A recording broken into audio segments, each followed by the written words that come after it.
Elle a l'air vieille, cette cathédrale. Elle a dû en voir des choses.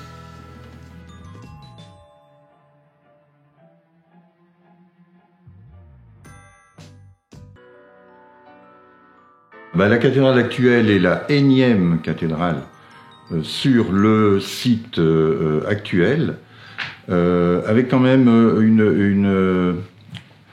une pérennité qui est celle de l'axe de la cathédrale, qui regarde vers l'est. Et on peut remonter très très haut, comme l'ont montré les fouilles menées récemment, à savoir qu'on remonte à la période gallo-romaine, pas avec une cathédrale à l'époque, mais on remonte au 5e siècle, où là on a affaire à une église qui a le titre de cathédrale, très exactement une basilique, au 5e siècle. Il y en aura plusieurs, dont une qui est très chère aux Tournaisiens, puisqu'elle a connu Éleuthère, Saint Éleuthère, un des tout premiers évêques de Tournai à l'époque du roi Clovis. Et cette cathédrale va être remplacée assez rapidement par une église du 7e siècle, puis à nouveau une cathédrale du 8e siècle, une cathédrale carolingienne, et puis une cathédrale de l'an 1000, et puis cette cathédrale va brûler, et elle sera remplacée par la cathédrale romane actuelle, dont les travaux de construction commencent au début du XIIe siècle. Cathédrale romane complète, consacrée en 1171, donc c'est l'anniversaire, 850e anniversaire cette année, et très rapidement on va remplacer le chœur. Le chœur est considéré comme démodé et trop sombre, et donc on va jeter bas, comme on dit, le chœur roman et le remplacer par l'immense chœur gothique actuel qui est consacré dans les années 1245, en fait. Et on a donc l'état actuel, une nef romane, un transept roman et un chœur gothique copié sur les chœurs du nord de la France, les chœurs gothiques du nord de la France. Les grandes menaces qu'a affrontées la cathédrale sont d'une part en août 1566, la ville de Tournai est aux mains des iconoclastes, et ce jour-là, les iconoclastes vont envahir la cathédrale et vont la saccager de fond en comble. Les grandes chasses quand même médiévales qui étaient mises à l'abri à Douai, la croix byzantine, malheureusement volée il y a une dizaine d'années, avait été mise à l'abri. Les principales archives du chapitre cathédral étaient également à Douai, mais tout le reste a été détruit, et on pensait détruire la cathédrale. La poudre avait été mise sous les 4 piliers du transept pour tout faire sauter. Ça ne s'est pas fait. La deuxième grande menace, c'était la Révolution française. Alors cette fois, elle ne va pas être pillée, elle va être son mobilier va être mis à l'encan. Donc on va tout vendre. Arrive le XXe siècle, il y a un premier incendie dans les années 1920, 1929 à peu près, pour être précis. Là, c'est la toiture romane de la nef qui brûle. Bon, l'incendie est maîtrisé, on va reconstruire une charpente en béton. Arrive la guerre de 40, le bombardement de Tournai, bombardement incendiaire de Tournai, en mai 40, et là, la nef romane, la toiture de la nef romane, à nouveau, va brûler. Et ce sont les prisonniers de la prison de Tournai, puisque la ville a été évacuée, il reste plus grand monde. On va amener les prisonniers qui vont éteindre l'incendie. Alors que tout autour, la bibliothèque capitulaire, les archives communales, qui sont là dans l'évêché actuel, tout ça va brûler, il ne restera rien du tout. Une dernière menace qui a été la tornade. La tornade d'août 99, qui va ébranler la cathédrale, mais surtout le transept, et une des tours du transept, qui va provoquer donc des travaux extrêmement importants de stabilisation de la tour et du transept. La restauration de la partie romane est terminée. On attend maintenant la restauration du chœur gothique, mais c'est une autre histoire.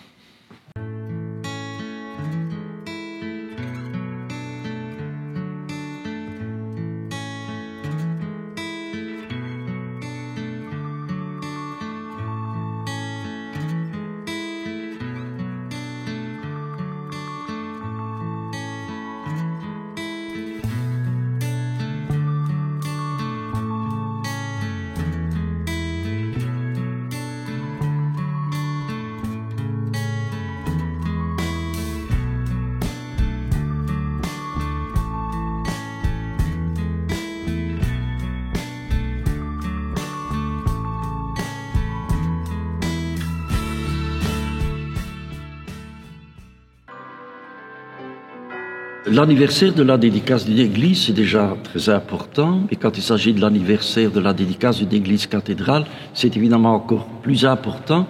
La cathédrale étant l'église où l'évêque diocésain préside, et la cathédrale est considérée comme l'église mère du diocèse. Elle est le lieu symbolique du rassemblement de tous les chrétiens du diocèse autour de l'évêque. Je songe à quelque chose qui a acquis une grande importance dans notre cathédrale de Tournai, c'est tout ce qui concerne l'initiation chrétienne des grands ados et des adultes. Baptême, confirmation, avec toutes les étapes, les catéchumènes, ados et adultes qui se préparent au baptême, c'est par étapes, c'est au long d'un cheminement qui dure au moins 1 an. Et ces étapes, plusieurs de ces étapes sont souvent célébrées dans l'église cathédrale elle-même. La cathédrale est aussi, outre les Eucharisties, un lieu d'accueil et de prière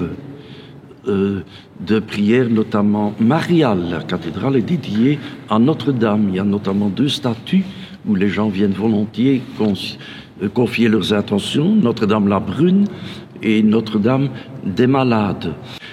Il y a dans la cathédrale les chanoines, un collège, donc le chapitre cathédral, avec 8 nouveaux chanoines qui ont été nommés par notre évêque il y a quelques mois.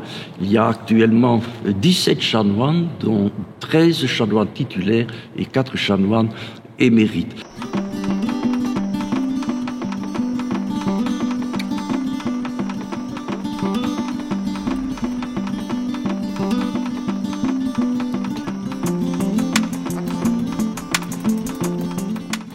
Elle a 850 ans. Mais pourtant, on dirait qu'elle vient juste d'être terminée.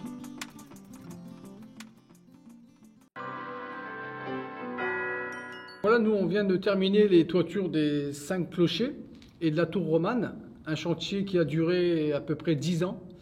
Moi je dirais entre guillemets 10 ans de passion, parce que travailler sur la cathédrale de Tournai c'est quelque chose d'extraordinaire. Déjà on travaille sur un bâtiment extraordinaire, un bâtiment de plus de 800 ans. Tous les ouvriers, bien sûr, étaient très fiers de travailler ici. Et on a dû recréer les toitures originelles, chose quand même très rare. On a remis du plomb comme à l'origine. Donc on a mis à peu près 400 tonnes de plomb. Et on a retrouvé quelques traces de plomb qui dataient de 800 ans. Moi, à chaque fois que je viens ici maintenant, malgré que c'est fini depuis 1 an, quand je regarde la cathédrale, je repense à tous les moments qu'on a passés pendant 10 ans avec les ouvriers. Enfin, c'était tous des moments magiques de travail, bien sûr, de travail. Et je pense que dans ma vie, ça sera pas mon plus beau chantier, mais mon plus grand chantier de cœur. Voilà. Cathédrale de Tournai, ça restera à jamais, avec tous mes ouvriers aussi. Tous ceux qui ont travaillé ici, on était une dizaine. Je crois que toute l'entreprise est passée ici pendant 10 ans et nous, on a pris beaucoup de plaisir. Et on a aussi recréé la petite chapelle en tuiles vernissées de couleur. Là, c'est l'archéologue qui a retrouvé des traces dans les chéneaux de tuiles de couleur. Donc c'est là qu'il s'est dit, à l'origine, il y avait des tuiles de couleur.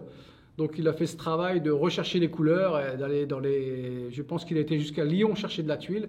Et nous, on a eu la chance et le plaisir de refaire cette toiture.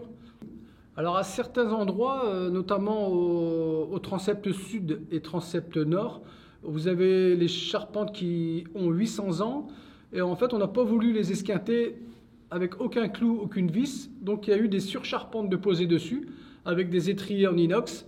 Donc vous imaginez une charpente très vieille, mais bien sûr classée, et une surcharpente en chêne dessus, juste posée pour ne pas l'esquinter. Et nous on a travaillé sur la nouvelle charpente.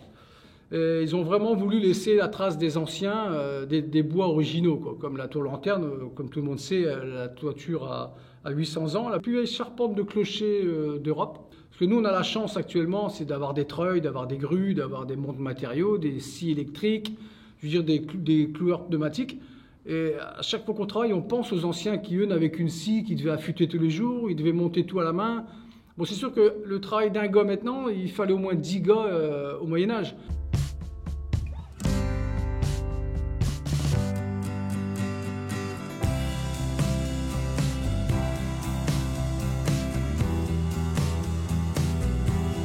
Il a de la chance, l'évêque, d'habiter à côté d'une si belle cathédrale. Il doit en avoir des souvenirs. J'ai été nommé évêque le 22 mai 2003. La cathédrale était fermée. Et je me demandais où pourrait avoir lieu mon ordination comme évêque. J'ai donc dû atteindre plusieurs personnes, plusieurs comités, et finalement on a accepté de l'ouvrir pour mon ordination. Et c'est à partir de ce moment-là, donc c'était au mois de septembre 2003, que j'ai décidé de présider la liturgie tous les dimanches à la cathédrale pour voir comment les choses évolueraient.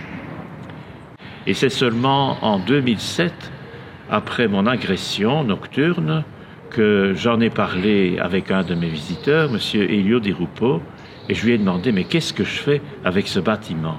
Et donc à partir de ce moment-là, bien sûr, des choses avaient été faites avant, mais à partir de ce moment-là, il y a eu des décisions au niveau du Parlement wallon et du gouvernement wallon pour la restauration au point de vue financier.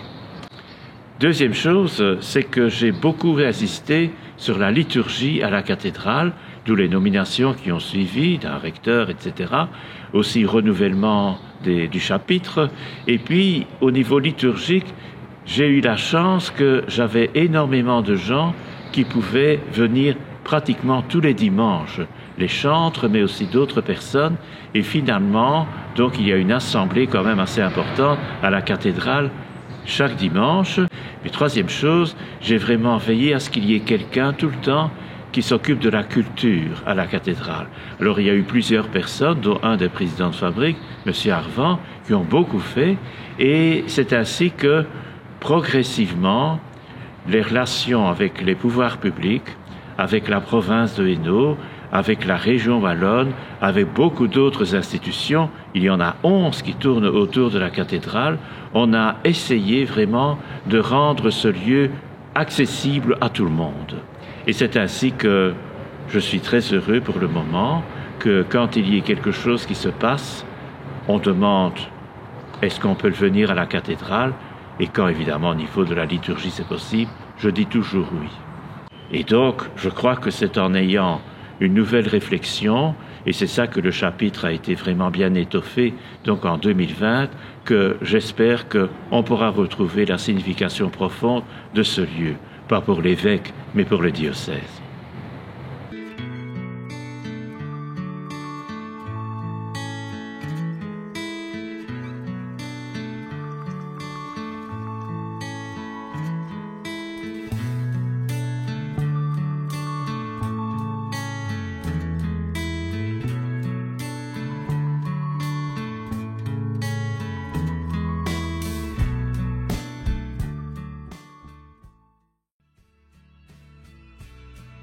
De rencontre de la culture. D'abord, parce que c'est le lieu où est annoncée la bonne nouvelle de l'Évangile.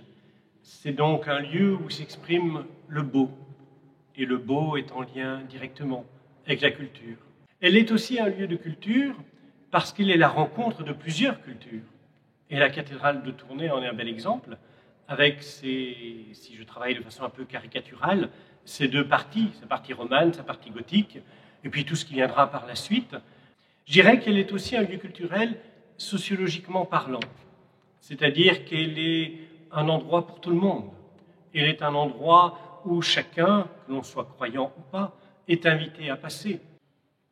Et dans cette cathédrale, à l'occasion de son anniversaire, de son 850e anniversaire, on avait imaginé une série d'activités culturelles allant depuis des activités plus académiques, une grande conférence de la part de notre évêque, jusqu'à des activités théâtrales, des concerts, une exposition, etc.